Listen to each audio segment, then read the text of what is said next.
Stock market से हम सभी जल्दी से जल्दी अमीर होना चाहते हैं, लेकिन हम इन्वेस्टिंग को बहुत कॉम्प्लेक्स बना देते हैं। हम सोचते हैं मैं ये भी ले लूँ, मैं वो भी ले लूँ, मैं ये भी ले लूँ।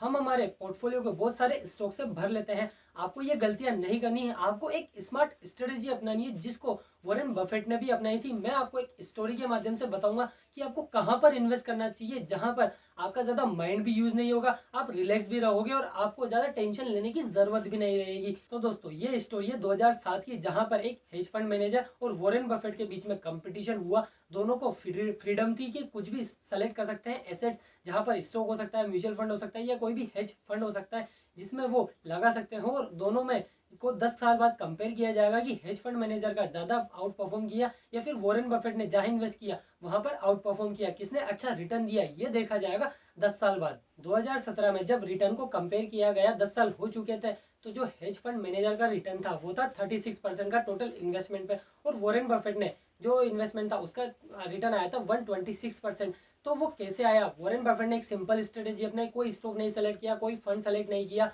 वहां पर हेज फंड मैनेजर ने 5 फंड सेलेक्ट किए थे जहां पर उसने इन्वेस्ट किया था। वॉरेन बफेट ने क्या किया? वॉरेन बफेट ने S&P 500, जो अमेरिका का इंडेक्स है, S&P 500 कंपनी आती है ज्यादातर IT सेक्टर की, तो उसमें वो उन्होंने इन्वेस्ट कर दिया बिना देखे, क्योंकि वो इंडेक्स फंड है, उनको अमेरिका के ऊपर विश्वास था कि अमेरिका ग्रो तो करेगा। तो इसी हिसाब से उन्होंने इंडेक्स फंड में इन्वेस्ट कर दिया। तो हमें भी क्या करना है? हमें भी अगर ज्यादा लोड नहीं लेना, स्टॉक फिल्टर नहीं करना था, म्यूचुअल फंड सेलेक्ट करना नहीं आता ना, तो हम डायरेक्टली इंडेक्स फंड में इन्वेस्ट कर सकते हैं। निफ्टी और 50 वाले बहुत सारे ऐसे फंड्स हैं जो डायरेक्टली इंडेक्स फंड में इन्वेस्ट करते हैं। तो आप उन फंड में इन्वेस्ट कर सकते हो और अच्छा रिटर्न कमा सकते हो, क्योंकि अगर आपको विश्वास है कि भारत की इकोनॉमी ग्रो करेगी 10-12 साल के अंदर, नेक्स्ट 10-12 साल जो आगे के होंगे उसमें भारत की इकोनॉमी बूम आएगी, स्टार्टअप्स का ग्रोथ हो रही है, सारी चीजें आप अपने आसपास देख रहे होंगे कि किस किस चीज का कल्चर बढ़ता जा रहा है, आप स्पेंडिंग पावर भी बढ़ती जा रही है, सारी चीजें यहाँ पर बढ़ती जा रही है। तो आपको विश्वास है तो आप इंडेक्स फंड में इन्वेस्ट कर सकते हो। तो दोस्तों, इनडायरेक्टली मैं ये नहीं कह रहा कि आपको आप डायरेक्ट स्टॉक में मत लगाइए।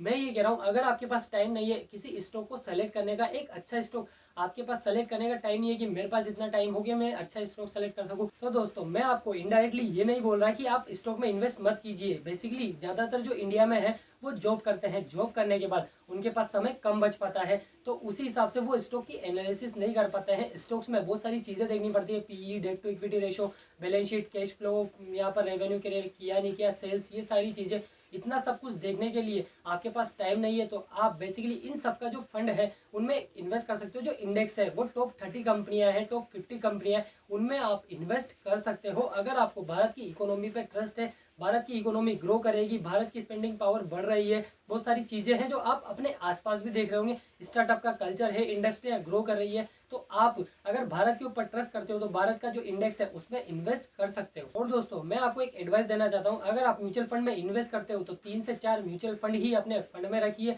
दूसरा है यहाँ पर स्टॉक, अगर आप स्टॉक में डायरेक्ट इन्वेस्ट करते हैं तो केवल 15 से 20 स्टॉक वाले नेम्स रखिए, मतलब जैसे टाटा मोटर्स हो गया, रिलायंस हो गया, ये बड़ी बड़ी कंपनियां हैं, उनमें अलग अलग 20 तरह की कंपनियां रखिए, ज्यादा मत रखिए। उसमें क्वांटिटी आप जितनी भी लेना चाहो वो ले सकते हो। उसके अलावा अगर आप जानना चाहो कि मैं क्या करता हूँ, मैं कहाँ पे इन्वेस्ट करता हूँ, तो दोस्तों मेरा जो मेजोरिटी होती है ना वो होती है मेरी डायरेक्ट स्टॉक में, क्योंकि मेरी अभी रिस्क कैपेसिटी ज्यादा है, मेरा रिस्क एपिटाइट ज्यादा है, तो मैं रिस्क ले सकता हूँ, तो मैं डायरेक्ट स्टॉक में इन्वेस्ट करता हूँ। उसके बाद मैं म्यूचुअल फंड लेता हूँ। फिर यहाँ पर बहुत सारे ऑप्शन है जो मैंने आपको बता रखे हैं वीडियोज में, अगर आपने नहीं देखा तो जाके वीडियोज में देख लीजिए। तो दोस्तों, आशा रखता हूँ आपको वीडियो से कुछ हेल्प हुई होगी। अगर आपको वीडियो में वैल्यू मिली है तो प्लीज वीडियो को लाइक जरूर कीजिए, चैनल पर नए हो चैनल को सब्सक्राइब करके बेल आइकन भी दबा दीजिए। मिलते हैं आपसे अगली और एक्साइटिंग वीडियो में, तब तक के लिए जय हिंद, भारत माता की जय।